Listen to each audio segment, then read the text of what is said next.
try to please and perform and perfect, for someone to turn that chair around and say that I want you, that I love you, that you are enough. And that's when God told me, Shanté, baby, I've already turned my chair around for you. That's a mouthful, right? So that is an excerpt from my podcast, Whole and Complete. And that segment that you heard, that little snippet, I can put the link to the full episode below, is what we're going to be talking about today, because all of that is tied to self-worth, and it's something that a lot of us don't feel transparent or vulnerable enough to be able to talk about, but we are definitely going to talk about that part today. So keep watching.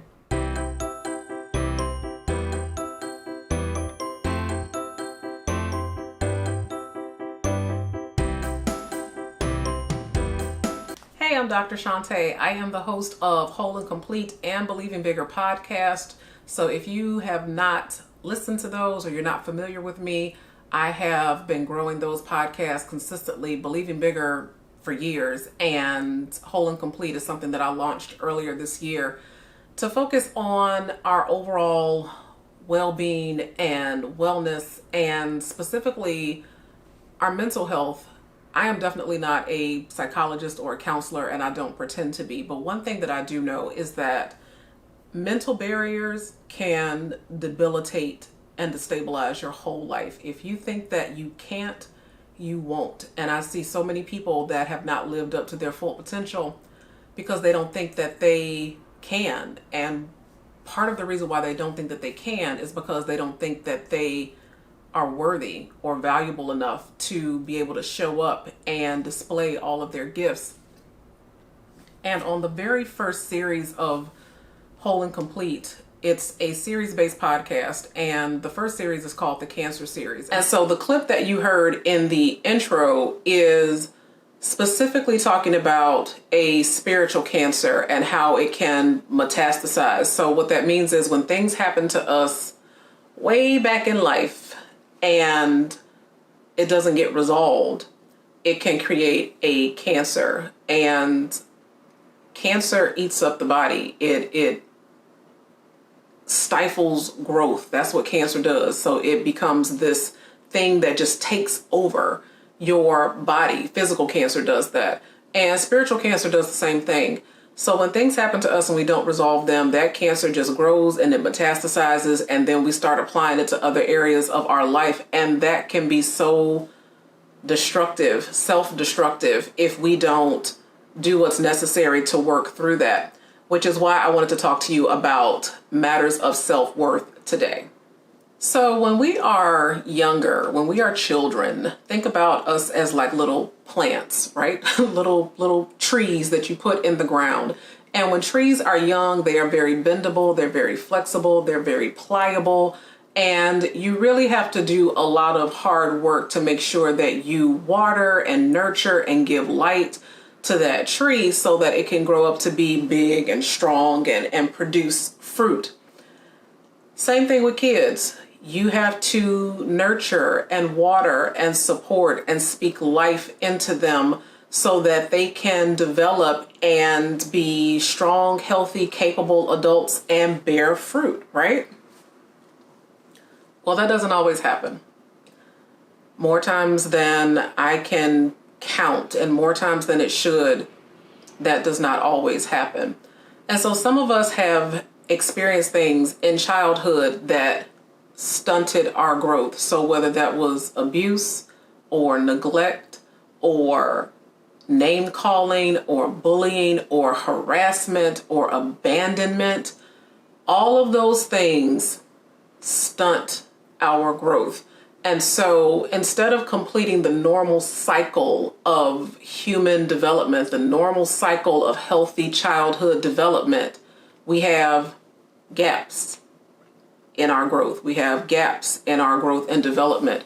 And because we have gaps, when we become adults, it's harder for us to be whole, complete, healthy, capable adults bearing fruit and using our gifts to do that because of the deficits that occurred way back when. And I am one such adult. So despite all that I have accomplished, as I've said in other videos, I have a really good way of compartmentalizing. That is a coping mechanism from dealing with trauma. So what that means is that you take something really terrible that's happening, you put it in a box, in a compartment, and you put it on a shelf and say, okay, I understand that that's happening, but I have to go to school. I understand that that terrible thing is happening, but I have to go to work. I understand that that terrible thing is happening, but I have to raise my child and parent. I understand that that terrible thing is happening, but I've got to get good grades. And so it never really gets dealt with. But one thing I can tell you for certain is that when you don't deal with your issues will deal with you. And so despite all that I have accomplished or all the boxes that I've checked, none of those should be taken as evidence of how I felt about myself or about my self-worth. Because when it came to interactions and with respect to relationships, that was an area where I really, really struggled. So as human beings, we are hardwired for love and belonging. When I talk about that normal cycle of development and how you have to nurture and cultivate that little plant and nurture and cultivate that little child, love and belonging is right at the top of the list. And so my childhood was full of all kinds of things, abuse, neglect. And as a result of that, I did not see a lot of examples of healthy, thriving relationships. And so I did not have those models. I did not have those tools. I did not have that self-awareness. And I certainly did not think myself worthy enough or valuable enough to be in a healthy relationship, let alone know how to navigate those relationships. And so when you have been abused or you've been neglected or you feel abandoned, what you start to do is perform and please in order to win affection, in order to win worthiness, in order to win belonging and acceptance. And that in and of itself is so toxic. It's so toxic on so many levels. And I can do a whole other video just about that in and of itself. But part of the reason why it's toxic is because it plants the seed in your mind that love is conditional, that in order for you to be worthy of love, you have to do something to get it. Instead of, in order for you to be worthy of love, you are just worthy of love. That in order for you to be worthy of love, you just have to exist, that your existence in and of itself is a manifestation of love. It's a manifestation of God's love that he saw fit to bring you here.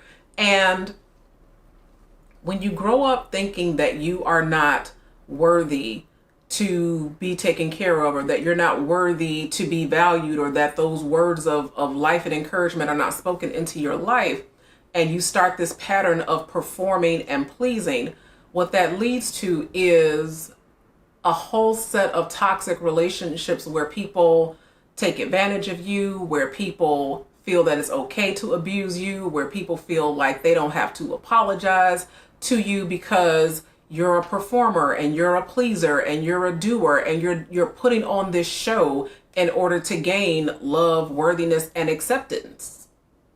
And so when I realized that I was falling into that pattern, wonder of wonder, God can speak through anything. Like literally, God can speak through a tree stump. And for me, he spoke through that show, The Voice. So the singing competition, The Voice. And I was sitting on my couch watching The Voice one night, and I had this revelation that literally changed my life, and I want to share it with you. I shared it on the podcast. I will definitely put the full episode link down below, but hear this. So on The Voice, when the judges hear a voice that they like, they slam their hands down on the buzzer, and if you see the chair at the bottom in big bright letters, it says, "I want you." When they hear what they like, they slam the button, the chair turns around, and at the bottom it says, "I want you. I want you. I want you to be on my team."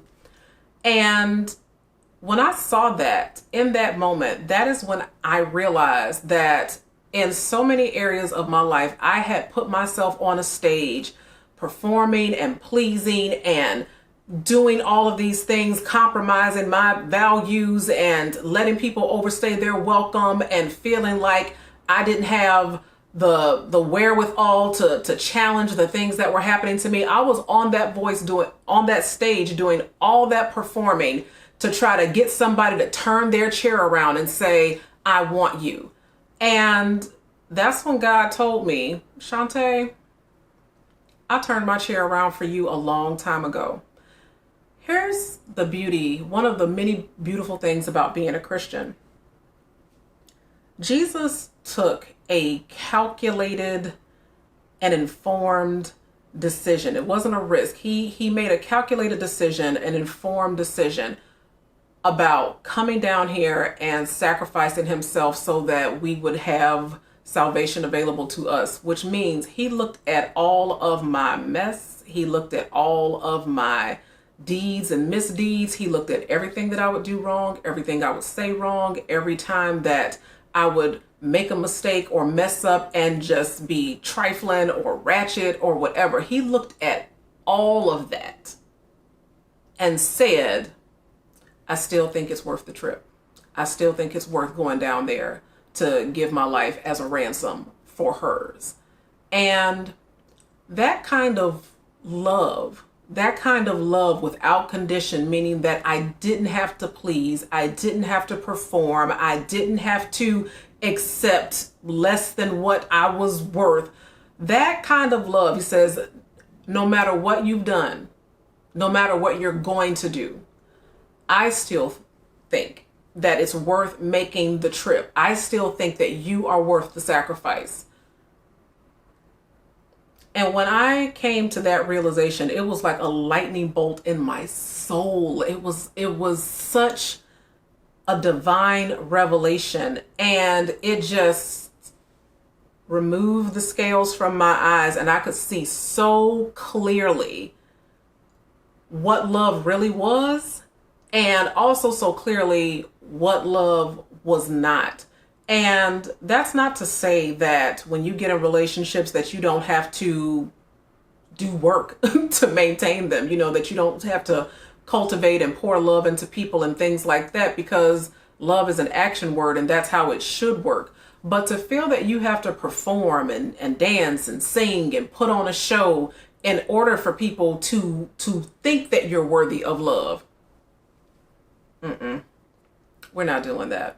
That's not love. You in and of yourself, right as you are, just as you are, who you are worthy. Period. No matter what you have gone through, no matter what mistakes you've made.